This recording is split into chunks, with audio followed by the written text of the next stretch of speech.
Defence system Sudarshan चक्र के सामने पाकिस्तान का गुरूर चूर चूर हो गया। सुदर्शन चक्र ने अमृतसर से जम्मू, पठानकोट से भुज तक पाकिस्तान के हमलों को नाकाम करके अपनी ताकत दिखा दी। दोस्तों, भारत ने ऑपरेशन सिंदूर शुरू करते समय पहले ही चौकसी बरतते हुए दुश्मन के किसी भी जवाबी हमले को रोकने के लिए इस प्रणाली को सक्रिय कर दिया था। इसी की बदौलत भारतीय लड़ाकू विमानों को सुरक्षित रूप से ऑपरेशन पूरा करने में भी मदद मिली है और अब इसी प्रणाली ने दुश्मन के ड्रोनों और मिसाइलों को हवा में ही नेस्तनाबूद कर दिया है। सबसे महत्वपूर्ण बात यह रही कि सुदर्शन चक्र के सामने दुश्मन के मंसूबे नाकाम रहे और भारत के शहरों को कोई नुकसान नहीं पहुंचा। आपको बता दें कि ऑपरेशन सिंदूर से बौखलाए पाकिस्तान ने बुधवार रात भारत पर हमले की नाकाम कोशिश की थी।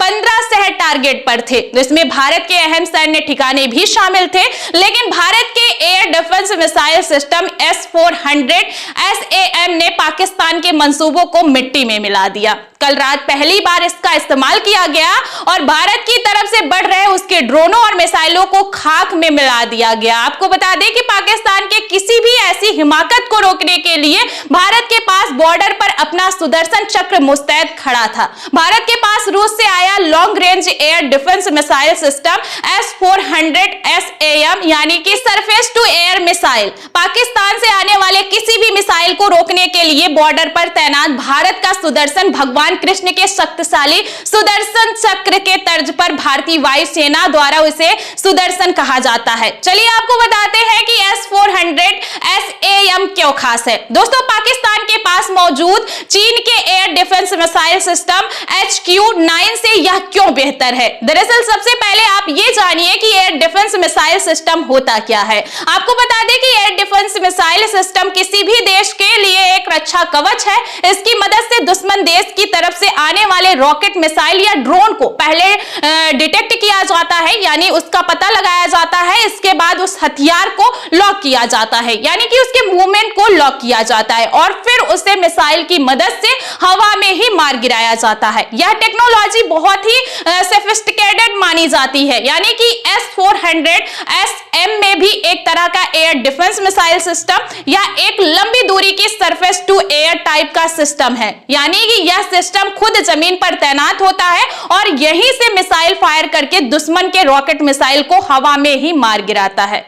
आपको बता दें कि S-400 SAM को रूस के अल्मास सेंट्रल डिजाइन ब्यूरो द्वारा 1980 के दशक के अंत में विकसित किया गया था। दरअसल पश्चिमी देशों के पास उस समय MIM-104 पैट्रियट जैसा एयर डिफेंस सिस्टम था और उसी का मुकाबला करने के लिए रूस ने यह बनाया था। इसका उद्देश्य 1960-1970 के दशक में बने S-200 और S-300 सिस्टम की जगह लेना था। इसे ही भारत ने अपने लिए खरीद लिया। दोनों देशों में 5 S-400 के लिए 35,000 करोड़ रुपए की डील हुई थी और इस पर 2018 में हस्ताक्षर किए गए थे। इनमें से 3 S-400 स्क्वाड्रन पहले ही तैनात किए जा चुके हैं और चौथा इसके आखिर में आएगा। आपको बता दें कि S-400 SAM क्यों खास है, इसको भी आप अच्छे से जानिए। दरअसल हर S-400 स्क्वाड्रन में 16 वाहन होते हैं, जिनमें लॉन्चर, रडार, कंट्रोल सेंटर्स और सहायक वाहन शामिल है और यह 600 किलोमीटर दूर तक हवाई खतरों को ट्रैक कर सकता है। S-400 4 प्रकार की मिसाइलों का उपयोग करता है जो